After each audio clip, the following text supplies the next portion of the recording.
दुनिया की जो सर्वोच्च 500 विश्वविद्यालय हैं, अगर हमारे पिछड़े और SC/ST कम्युनिटी से कोई बच्चा वहां दाखिला हासिल करता है, उनको स्कॉलरशिप देने का, उनकी फीस भरने का काम राज्य की सरकार करेगी। इस बंदी का सबसे ज्यादा नुकसान किसी वर्ग पे पड़ा तो गरीब मजदूर पे पड़ा है। और इसलिए माननीय काशीराम जी की प्रेरणा लेते हुए हमने फैसला किया, हमारी सरकार बनेगी तो शहरी क्षेत्र में नरेगा के तर्ज पर मजदूरों की आय सुनिश्चित करने के लिए राज्य सरकार योजना लाएगी। कि पैसे का दुरुपयोग हो रहा है, जो पूरे देश को काट दिया योगी ने अपनी तस्वीर लगाकर। ये अनावश्यक जो फिजूल का खर्चा हो रहा है, इस खर्चे पर अगर हम लगा देंगे तो पर्याप्त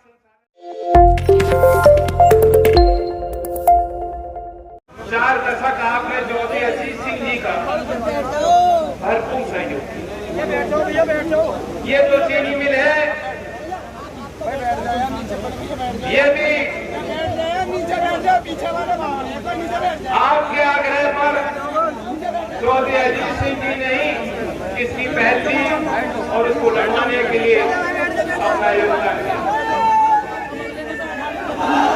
और अकेली कोई मिल अकेली नहीं है। जिस तरह से हरित क्रांति आई थी,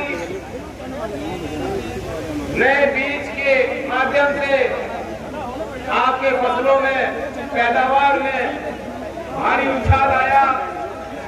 लोग कहते हैं कि एक बहुत बड़ी तरक्की आई थी।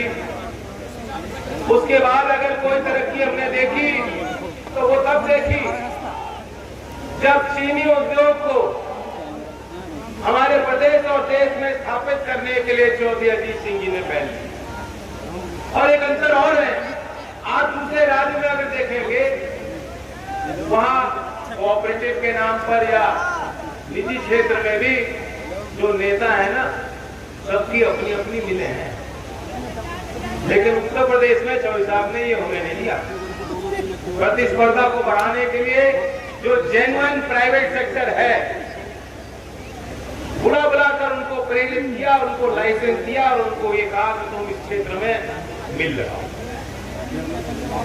चौधरी साहब की कोई मिल नहीं है, कोई उद्योग नहीं है। ये बहुत बड़ा अंतर है और उसका श्रेय आपको जाता है और चौधरी चरण सिंह जी के संस्कारों को जाता है। मैं अगर आज आपके बीच खड़ा हूं, हाथ जोड़ के मैं चाहता हूं कि आने वाले इस यात्रा में, इस सफर में मुझसे भी कुछ गलतियां होंगी, कुछ आप भी करोगे, लेकिन जिस तरह से एक परिवार में रहते सब लोग समय समय पे एक दूसरे की पीठ भी थपथपाते हैं, माफ भी करते हैं, गले भी लगाते हैं। मुझे उम्मीद है कि चौधरी अजीत सिंह जी के निधन के बाद ना तो आप मुझे ना अपने इस मंच को कमजोर होने दो। और इसलिए मैं आशीर्वाद लेने आपके बीच आया हूं। ये कठिन वक्त है, ये समय बहुत खराब है हमारे आपके लिए। क्यों मैं बात कह रहा हूं? लखीमपुर की तो एक घटना है जिससे विशेष चोट पूरे देश में किसानों को पहुंची। तो दृश्य आपने देखे या नहीं देखे मैं नहीं जानता, देख नहीं सकते, रोंगटे खड़े हो जाएंगे। घर घर में बैठे बैठे उन तस्वीरों को, उन परिवारों की कहानी को देख और सुनकर लोग रो रहे हैं, भावुक हो रहे हैं, अपने आप से सवाल पूछ रहे हैं कि ऐसे दिन हमने क्यों देखे। लानत है ऐसी सरकारों पर, लानत है ऐसी व्यवस्था पर।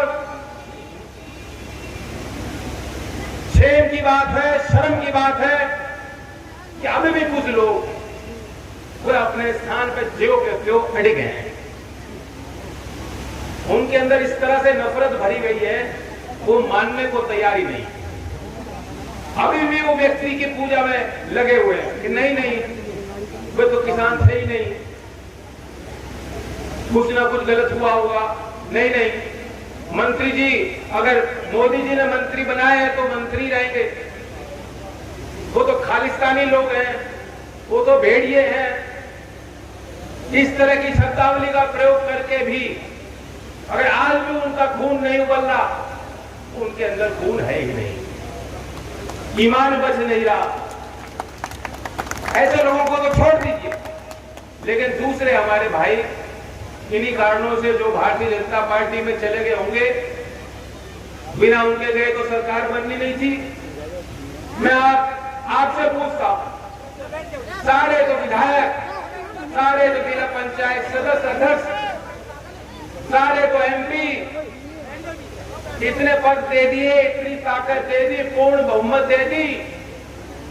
आज वक्त है पीछे मुड़ के देख लो, अपने दिल के भीतर गहराइयों में झांक के देख लो, सत्य को पहचानो। आपके साथ भी इन लोगों ने धोखा किया है, और आज जो किसान की हत्या करते हो, आज भी अगर आपकी आत्मा नहीं कांप रही, आज भी आपका हृदय परिवर्तन नहीं होगा, तो कल आप इस समाज में खड़े रहने लायक नहीं रहोगे। मैं जहां जा रहा हूं, किसान तो सीधी सीधी कह रहे हैं कि हम बदला लेंगे।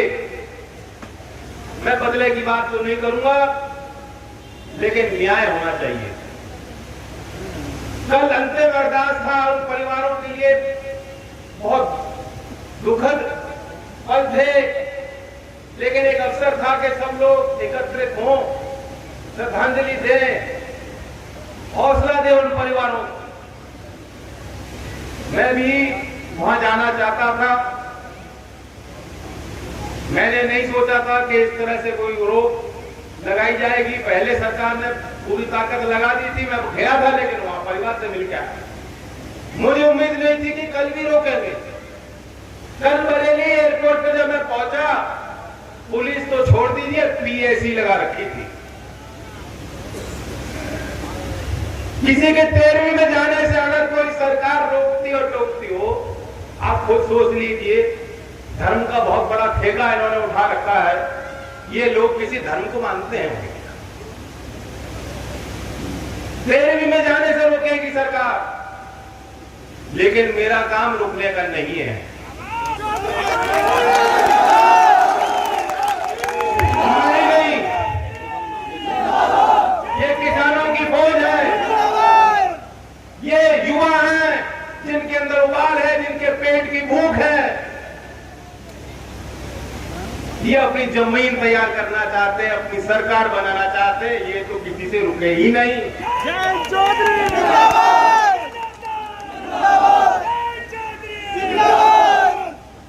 अब ये बात औरों को समझनी चाहिए। अभी भी लोग बात नहीं आ रहे। मैं देख रहा था कि क्या कोई परिवर्तन हुआ। इस सब होने के बावजूद लोगों के सोचने के तरीके में कोई परिवर्तन हुआ। लेकिन झूठ का जब बुलबुला होता है ना, जो उस बुलबुले पे सवार होते हैं, उनके पास एक ही रास्ता होता है कि और बड़ा झूठ बोले। वे अपनी गलती मान नहीं सकते। वही कारण है, मैंने देखा कि भाई देखो, मोदी जी को कहीं ना कहीं दिल में कोई अगर भावना जुड़ी है, कुछ ना कुछ तो परिवर्तन होना चाहिए। गन्ने पे बहुत बढ़िया बढ़िया बात कही थी, गन्ने की बहुत बड़ी पैदावार आप करते हैं, 14 दिन में भुगतान होगा।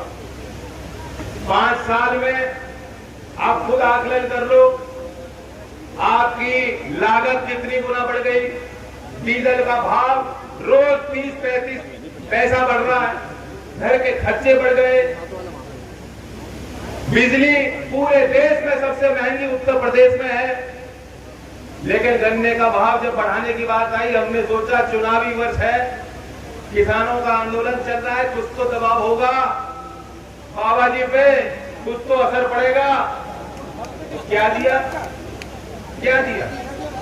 ऊंट के मुंह में दिया। मैं तो आपसे कहूंगा कि इसे प्रति किलो के हिसाब से देखो, क्विंटल के हिसाब से मत देखो। क्योंकि जब आप तेल भराते हो ट्रैक्टर में, प्रति लीटर लिया जाता है आपसे, हर चीज में आपको उसी यूनिट से लिया जाता है। अब प्रति किलो के देखोगे, 5 साल में 35 पैसे दिए इन्होंने, 35 पैसे दिए। कई गुना उससे ज्यादा ले रहे हैं आपसे, और फिर भी कह रहे हैं 2.5 महीना बचा है 2022 में, और ये योगी जी हो मोदी जी हो कहते हैं कि किसान की आय दुगनी होने जा रही है या कोई भाई जिसकी आय दुगनी होने जा रही है? दुगनी किसकी हुई है? अब नाम छोड़ दो, सब जानते हैं जोड़ी है।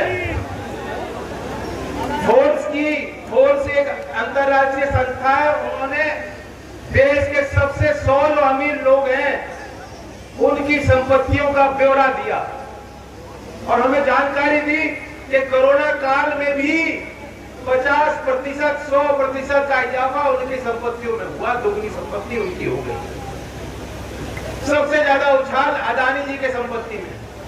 जब आपकी नौकरियां खत्म हो गई थी, मजदूर पैदल जितने 100 किलोमीटर चल के वापस मजबूर हो गए थे, शहरों से उनको भगा दिया गया था, सारे छोटे बड़े कारोबार ठप थे, दवाई, बिस्तर, ऑक्सीजन के लिए आप लोग धक्के खा रहे थे, लेकिन इनकी मौज हो रही। हमारे प्रदेश में बुलंदशहर में ही मुझे याद है एक चुनाव होने जा रहा था, उससे पहले यहां उन्होंने दंगा भड़काने की कोशिश की। ये विषय मैं इसलिए आपको याद दिला रहा हूं क्योंकि सुबोध कुमार जी को, उनके परिवार को अभी तक न्याय योगी जी नहीं दिला पाए। लेकिन कुछ लोग कहते हैं योगी जी कानून व्यवस्था में बहुत सख्त है, गुंडों पे बाबा बहुत सख्त। ये सच नहीं है। अपराध के आंकड़े देख लीजिए, पूरे देश में उन्होंने होर्डिंग लगा रखी है कि यूपी नंबर 1। यूपी नंबर 1 किस चीज में है?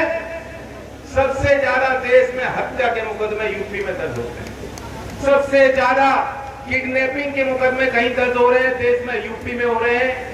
महिलाओं के अत्याचार, दहेज से जुड़ी मौत, रेप जैसी दर्दनाक चीजें, घटिया चीजें कहीं हो रही है वारदात, तो हमारे यहां हो रही है। भूलना मत, जो हाथरस में किया गया, ऐसे मुख्यमंत्री जो कुलदीप सेंगर जैसे पापी विधायकों को साथ बगल में बैठाते हो, ये हमारी बहन बेटियों के आबरू को कभी बचा के रख नहीं सकते। ये जो हमारे नौजवान हैं, बुलंदशहर का जिला ऐसा है, यहाँ बहुत तरक्की करी है आप लोगों ने। दुनिया का कोई कोना नहीं जो बुलंदशहर का कोई आदमी नहीं मिल जाता। ये आपकी मेहनत का फल है, और अगर हमें नई तरक्की लानी है तो युवाओं को शिक्षा और तालीम के बेहतर रास्ते दिखाने होंगे। इसलिए हमने फैसला लिया, हमारी सरकार बनेगी तो दुनिया की जो सर्वोच्च 500 विश्वविद्यालय हैं, अगर हमारे पिछड़े और SC/ST कम्युनिटी से कोई बच्चा वहां दाखिला हासिल करता है, उनको स्कॉलरशिप देने का, उनकी फीस भरने का काम राज्य की सरकार करेगी। हमारे शहरों में, गांव में तो नरेगा योजना है, लेकिन जो शहरों में मजदूरी करने जाते हैं उनके लिए कुछ नहीं, कोई सुरक्षा कवच नहीं, उनकी नौकरी कभी पक्की नहीं होती, उनके परिवार के पालन पोषण की उनकी चिंता उनको निरंतर सताती है। इस बंदी का सबसे ज्यादा नुकसान किसी वर्ग पे पड़ा है तो गरीब मजदूर पे पड़ा है, और इसलिए माननीय काशीराम जी की प्रेरणा लेते हुए हमने फैसला किया, हमारी सरकार बनेगी तो शहरी क्षेत्र में नरेगा के तर्ज पर मजदूरों की आय सुनिश्चित करने के लिए राज्य सरकार योजना लाएगी। मैं चाहता हूं, ये तो चंद घोषणा है, लेकिन इस बात पे आप निगाह रखना, ऐसा नहीं है कि संसाधनों की कमी है, लेकिन जो लूट हो रही है, जो भ्रष्टाचार हो रहा है, जो आपके पैसे का दुरुपयोग हो रहा है, जो पूरे देश को काट दिया योगी ने अपनी तस्वीर लगाकर, ये अनावश्यक जो फिजूल का खर्चा हो रहा है, इस खर्चे पर लगाम लगा